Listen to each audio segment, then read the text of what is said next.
Apa itu saham? Kenapa sih kita harus beli saham gitu? Aset, berarti aset memiliki dua karakter. Pertama, aset nyata atau real aset. Kemudian aset yang berbentuk surat berharga atau paper asset. Ingin ikut serta memberikan modal, satu, mendapatkan hasil keuntungan atau laba. Kemudian yang kedua, mendapatkan dividen. Dan saham itu bisa diwariskan, tiga dimensi waktu, jangka pendek, jangka menengah, jangka panjang. Jangan lupa like, comment, share, and subscribe YouTube Lucky Bayu Purnomo. Jangan lupa ngopi, ngobrol prospek, ekonomi, dan investasi. Terima kasih.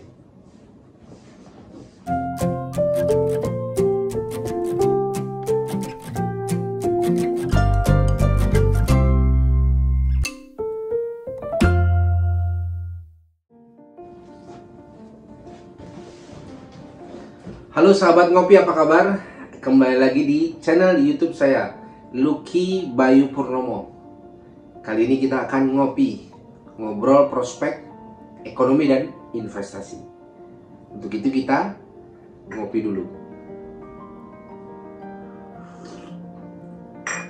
Wah, mantap.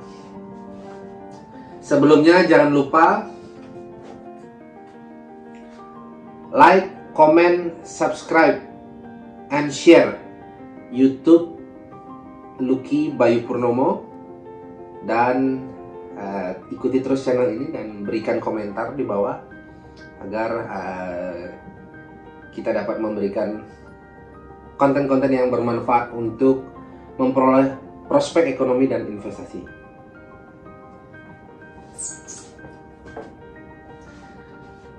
Ada beberapa pertanyaan yang masuk baik dari direct message ataupun tatap muka langsung pada saya mengenai apa itu saham, kemudian apa itu forex, kemudian apa itu ETF, exchange traded fund, apa itu option, kemudian apa itu berjangka, bursa berjangka atau future index, dan banyak lagi. Oke, dalam kesempatan ngopi kali ini saya akan angkat satu topik, yaitu saham. Kenapa sih kita harus beli saham gitu? Nah, sebut saja kalau kita mempertimbangkan aset, berarti aset memiliki dua karakter. Pertama, aset nyata atau real aset. Kemudian aset yang berbentuk surat berharga atau paper asset. Nah, saham ada di kategori paper asset. Nah, paper asset karena berbentuk surat berharga. Dulu memang kita membeli saham memperoleh skripnya atau buktinya, atau sebutlah kertasnya bahwa kita telah memiliki sejumlah saham. Akan tetapi di era digital, kemudian di era modern, ada teknologi namanya scriptless, artinya semua yang menjadi bukti transaksi telah diakui dalam bentuk settlement dan diakui dalam bentuk digital berupa angka, untuk menghilangkan konsep yang terdahulu, yaitu script. Nah, lebih jauh bagaimana sih bedanya? Nah, bedanya kalau kita membeli real asset dan paper asset itu sebenarnya dapat dijelaskan dengan keterangan sebagai berikut. Yang pertama, sebut saja perusahaan ABC. Perusahaan ABC itu memiliki kinerja yang baik, kemudian performance atau hasil kegiatan usaha yang optimal, dan kegiatan usaha tersebut ternyata memberikan dampak ekonomis. Nah, datang beberapa kelompok, sebut saja investor, ingin ikut serta memberikan modal karena memiliki harapan bagaimana nanti kalau mendapatkan penghasilan atau keuntungan kita juga dibagi. Nah, artinya itu dalam kegiatan real, sebut saja disepakati, maka seseorang atau kelompok investor tersebut datang kepada pemilik usaha atau kepada perusahaan untuk memberikan modal penyertaan dengan harapan satu, mendapatkan hasil keuntungan atau laba, kemudian yang kedua mendapatkan dividen. Nah, tetapi dengan mekanisme tersebut bukan berarti hal tersebut harus diabaikan, oleh karena masih ada beberapa kelompok masyarakat atau kelompok investor yang memang bertindak seperti cara itu dengan melakukan investasi langsung, direct investment. Nah, di sisi lain kalau kita melihat apa itu saham, nah kita sebenarnya melakukan hal yang tidak jauh beda, hanya kita melakukan langsung transaksi tersebut pada bursa sebagai terminal transaksi atau sebagai pusat transaksi. Nah, tugas bursa adalah mempertemukan antara investor dan pemilik perusahaan tersebut yang disebut emiten atau perusahaan yang sudah go public. Nah, dengan demikian transaksi tersebut memiliki keunggulan.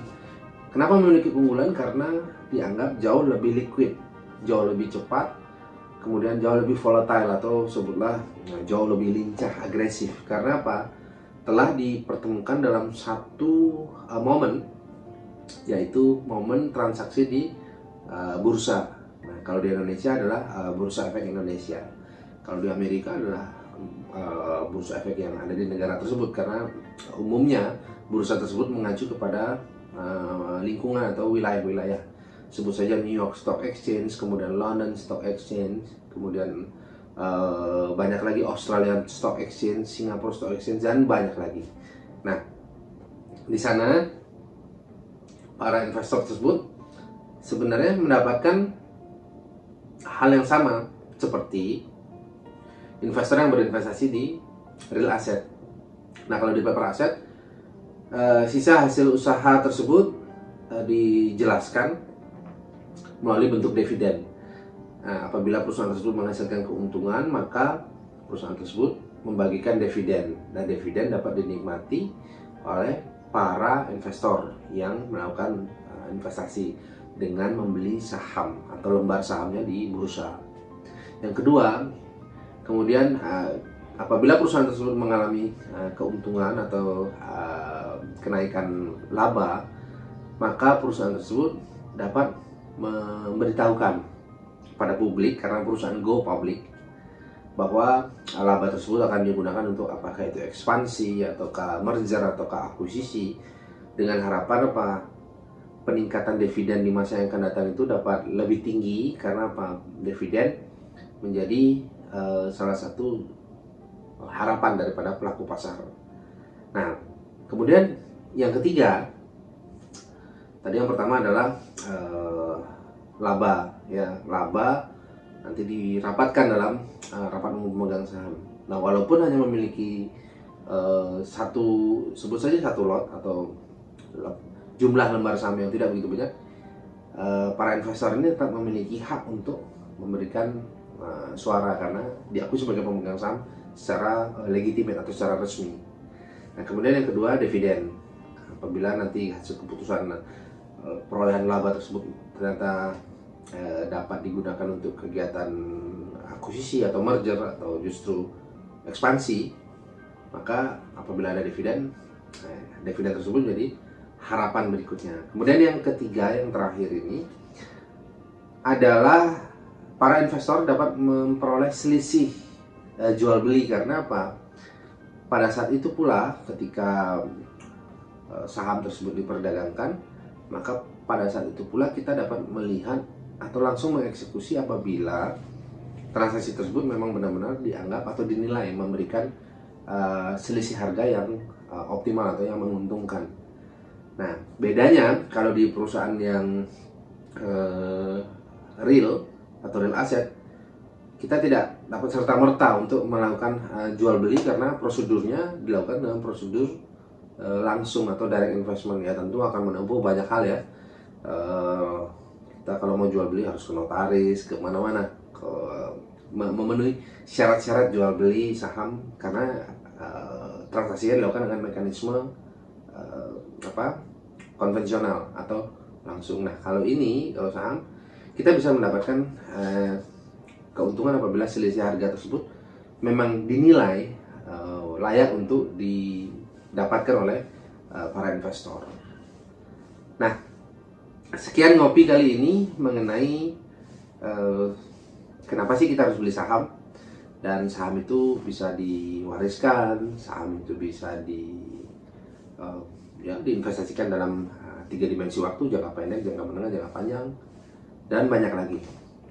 Lebih jauh nanti kita akan obrolin banyak hal mengenai apa saja instrumen keuangan dan investasi, salah satunya adalah saham, karena masih banyak lagi tadi seperti exchange traded fund, option, kemudian forex dan sebagainya. Oke, untuk itu ikuti terus YouTube channel saya Lucky Bayu Purnomo, dan jangan lupa like, comment, share, and subscribe YouTube Lucky Bayu Purnomo. Jangan lupa ngopi, ngobrol prospek, ekonomi, dan investasi. Terima kasih.